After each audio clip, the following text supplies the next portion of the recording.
Libra, this is Tisch Aitken, and this is your monthly report for the month of September 2022. It's been a very intense summer. Uranus, which takes approximately 84 years to transit, met up with the North Node of Karma on July 31st. The last time the two met up, Uranus was transiting in Taurus in the 1930s.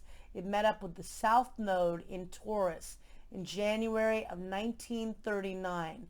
That doesn't happen very often, and it's a time of fated opportunities, fated changes, chaos, but also awakening, and it brings a lot of anxiety and enlightenment on the collective, but it's very jarring energy and disruptive energy.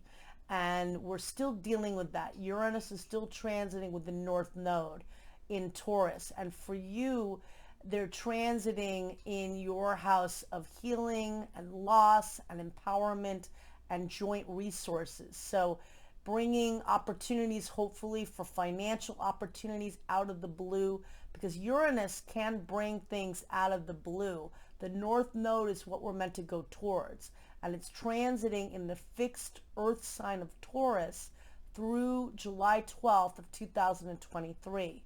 Taurus is the other sign of the zodiac aside from yours, which is ruled by Venus. And Venus wants you to create something of value and love and beauty.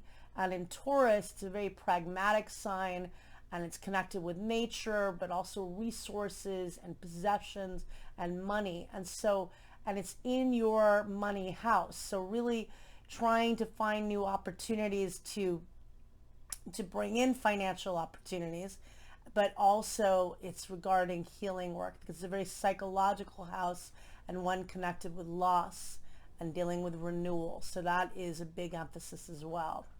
And Mercury will retrograde in your sign on September 9th. It will return to the sign of Virgo on September 23rd. So it's in your house of self, retrograding in your sign of partnerships. So old relationships could resurface. You could hear from old co-workers and paramours and friends from the past. It's a time to reflect on what your goals are, because it's in your house of self, but in your relationships.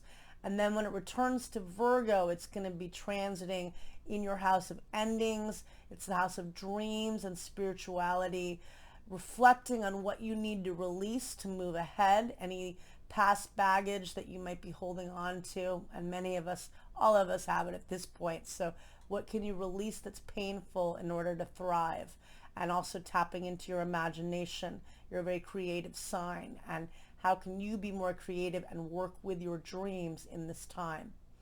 And so the other thing too, Mars entered the mutable air sign of Gemini on August 20th, and it will transit in Gemini through March 26th of next year.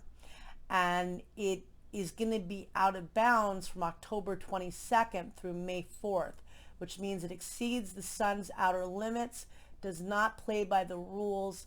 And with Mars in your house of hope and teaching and learning and travel, optimism, manifestation, there's a big focus on promoting yourself. If you have your own business, publicizing yourself. Maybe you're taking classes, maybe you're taking workshops, maybe you're traveling or teaching. So big focus for you on expanding your vision and on promoting yourself out in the world. So that is a big energy. And Mars is in a fellow air sign, very compatible with your own. But do not launch something new when Mars is retrograde, which will be from October 30th through January 12th. It's going to retrograde at 25 degrees of Gemini, and it will station direct on January 12th at 8 degrees and 8 minutes of Gemini. So that's a time to be reflective. What do you need to learn to build on your skills? What do you need to brush up on to learn how to promote yourself better? How do you tap into optimism and hope in a very sad and broken time in the world? And that is your journey with Mars in Gemini for so long. So we begin the month on September 1st. Mars forms a helpful aspect to Jupiter, and that helps to bring good fortune, and it's good for you for tapping into optimism and also working with others, partnering with others. It is an aspect of good luck. On September 4th or September 5th, depending on where you live, Venus, which rules your sign, enters the mutable earth sign of Virgo, where it will be through September 29th, transiting in your house of imagination, compassion, and dreams. Venus is exalted in this sector of the chart. It's very beautiful here. So this is a creative opportunity for you. Also good for tapping into your imagination and into empathy and love, selfless love. On September 9th, Mercury officially retrogrades in your sign at 8 degrees and 55 minutes of Libra. It will return to Virgo on September 23rd. It will station direct on October 2nd at 24 degrees and 12 minutes of the mutable earth sign of Virgo in your house of the unconscious mind. Again, wrapping up what you need to release and let go. On September 10th, there is a full moon that takes place at 5:59 a.m. Eastern Daylight Time at 17 degrees and 41 minutes of the mutable water sign of Pisces.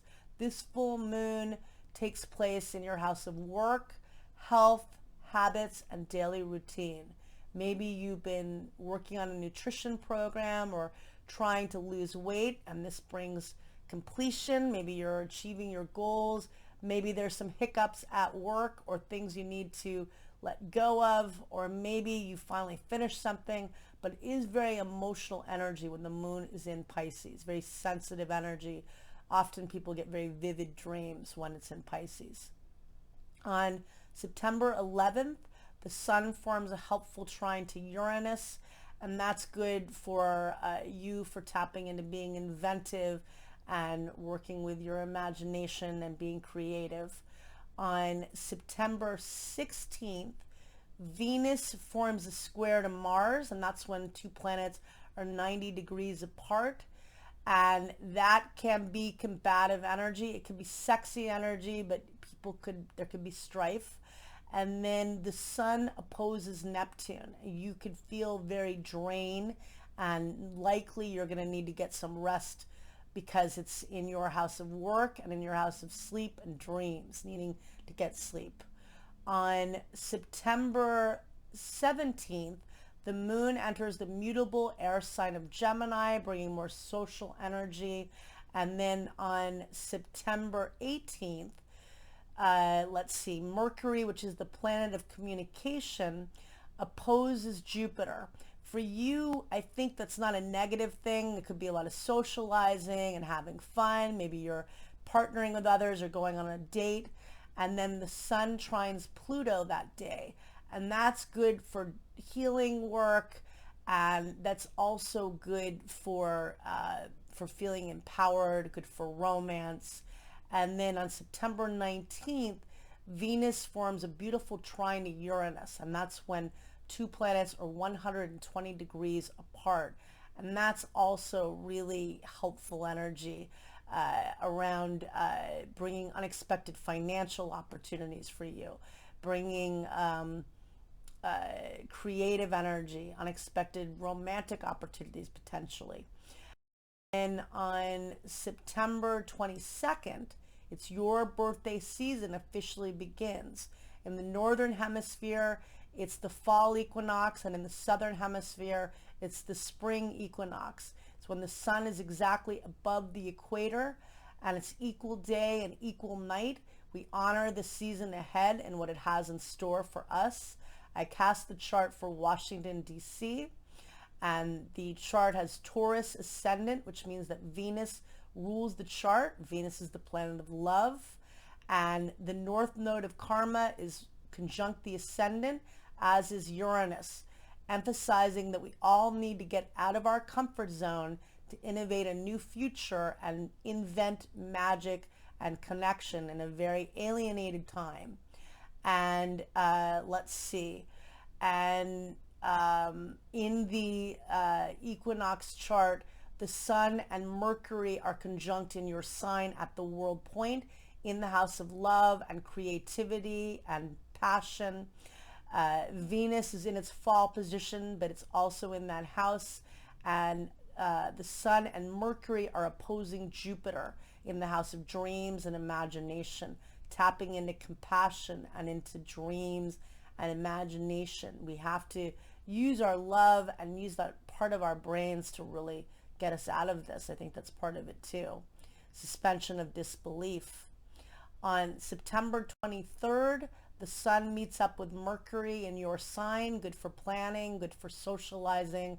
Then Mercury returns to the mutable Earth sign of Virgo, transiting in your house of the unconscious mind, the house of endings and imagination and dreams, tapping into your dreams. Pay attention to all the messages you receive while Mercury's in this sector, which it will be for a little while. And then on September 24th, Venus opposes Neptune. There could be misunderstandings at work. There could be it could be deception or just misunderstandings. Then on September 25th, there is a new moon that takes place at 5:55 p.m. Eastern Daylight Time in your sign. It occurs at 2 degrees and 49 minutes of Libra. It's your annual new moon, which is extra special. Take this time to plant new seeds, do the law of abundance, set new intentions. This is a time of new beginnings. And on that day, Venus, which rules your sign, forms a beautiful aspect to Pluto. That's very empowering and healing energy, transforming through love. You know this. You understand love. And then on September 26th, Venus meets up with Mercury, very creative energy, good for working with your imagination. The Sun opposes Jupiter. That's not a negative thing. I think that is a lot going on. You may be socializing or doing some fun things with other people or bringing opportunities professionally with others. On September 27th, Mercury, which is the planet of communication, forms an excellent aspect to Pluto, the planet of transformation. And that is excellent for business, excellent for feeling empowered in your thinking, working with your intuition. And then on that same day, Mars, which is the planet of action, is in your house of career and ambition, forms a very good aspect to Saturn, the planet of structure and stability, which is in your house of romance and creativity. That could bring romantic opportunities or stability in your relationships. Also could be excellent for creative ventures. On September 28th, Mars continues to trine Saturn, depending on where you live, because it's on the 27th and on the 28th. And then on the 29th of September, Venus enters your sign. It loves being in Libra. It rules your sign. And it will remain there through October 23rd, making you extra glamorous and magnetic to others. I wish you a lot of luck, Libra. Thank you very much.